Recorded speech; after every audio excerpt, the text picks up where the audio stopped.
I wouldn't associate a chainsaw with somebody doing this intricate work, so it's amazing to see them do it.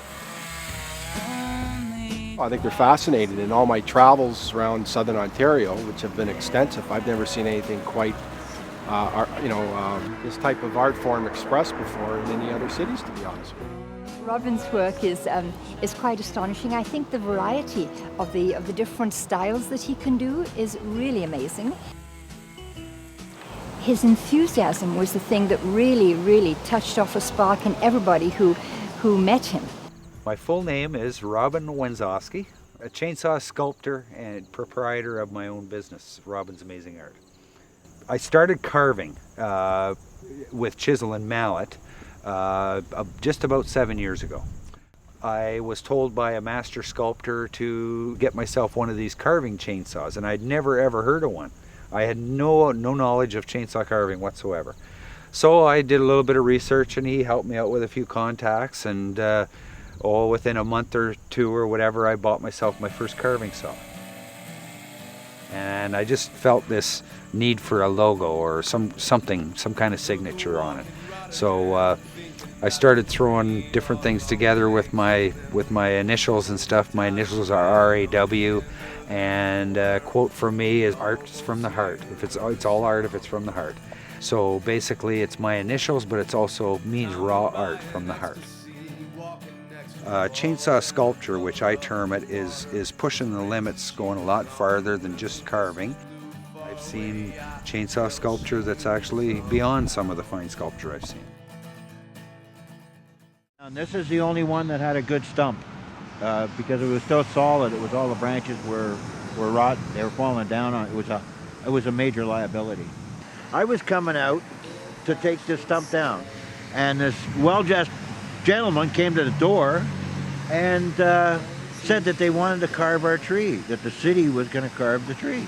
So Robbin shows up a couple of weeks later, and we talked about it, all enthused about it, and then the city backed out of wanting to carve it. So yeah, so I said, hey Robbin, pitter patter, carve it, you know. So we discussed it and decided that it was going to be an angel, and he did a lot of drawings, and we had a few pics off the internet, and that's what he came up with. I'm sure if sculptors back in the Egyptian times or Michelangelo or anybody would have had access to a carving saw, they would have used it, because it brings something to life in a very short period of time. You can create something that's huge, monstrous.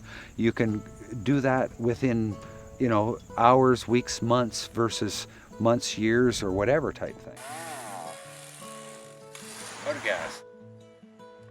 The best advice is to get the proper training first, especially for the safety end of it, because I don't want to see anybody ever hurt. Okay, because if you're not using these saws properly and you don't have the proper safety equipment on, you can maim yourself for life. You can kill yourself if you're not doing it right. 99% of the work you do with the tip, where a chainsaw will normally kick back. It can still hurt you if you're not paying attention. If you pay attention 100% of the time, all the time, you should be able to carve for years without problems. And when you get into this kind of stuff, it's very addicting. You have to pay attention to your body as well. Your forearms, your shoulders, you got to pay attention to your fingers and stuff, because if you run something long enough with enough vibration and your hands go numb, you can actually damage the nerve ends and the capillaries in the end of your fingers. You get what's called white knuckle, which will gangrene in no time, and you lose your fingers.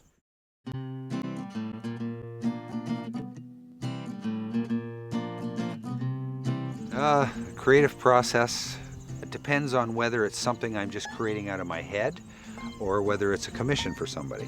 It depends whether it's my art that they want or if it's me to replicate something. If it's replicating a person or something like that, there's a lot of research, a lot of communication goes into just about all the carvings I do. Well, We had just started a committee here because the city was cutting down so many of the boulevard trees, and one of the joys about Woodfield is the big old trees that were here, and suddenly they were disappearing and the city wasn't replanting. The London Tree Trunk Tour come about by a couple from Tourism London, a couple of fellas, seeing what was going on, driving past, seeing it on the news and stuff like that.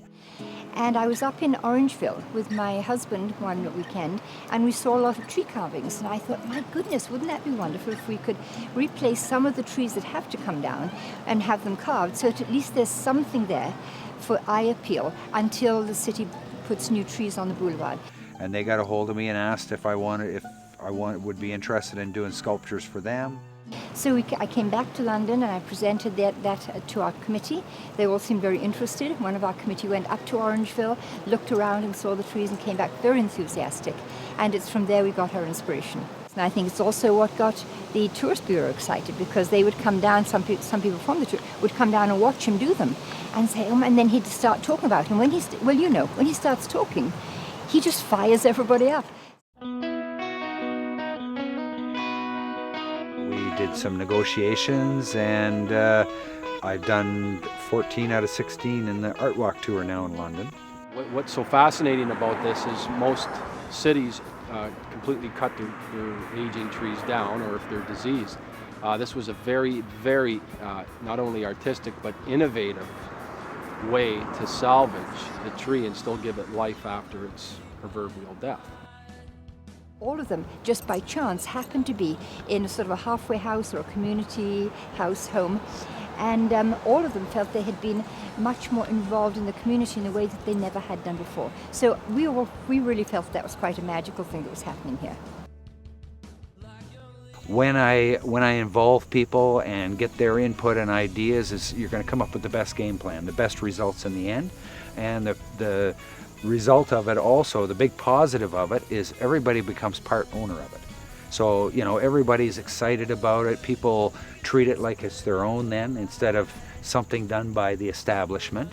I think it's great. It's wonderful. I see quite a few people stopping by, admiring it and taking pictures of it. It's great for us because when I want to tell somebody where we are, I just say, find the Blue Jay on Waterloo Street, and we're just beyond that.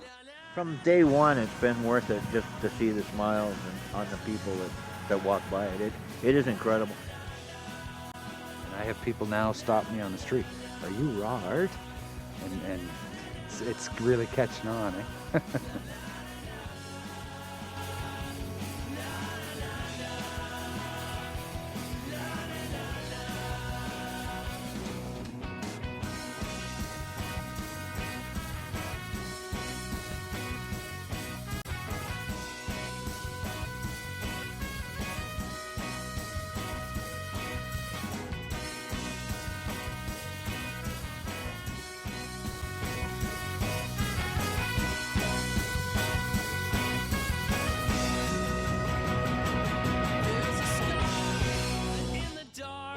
Empty home, like 1,000 stories begging not to go untold. But in the light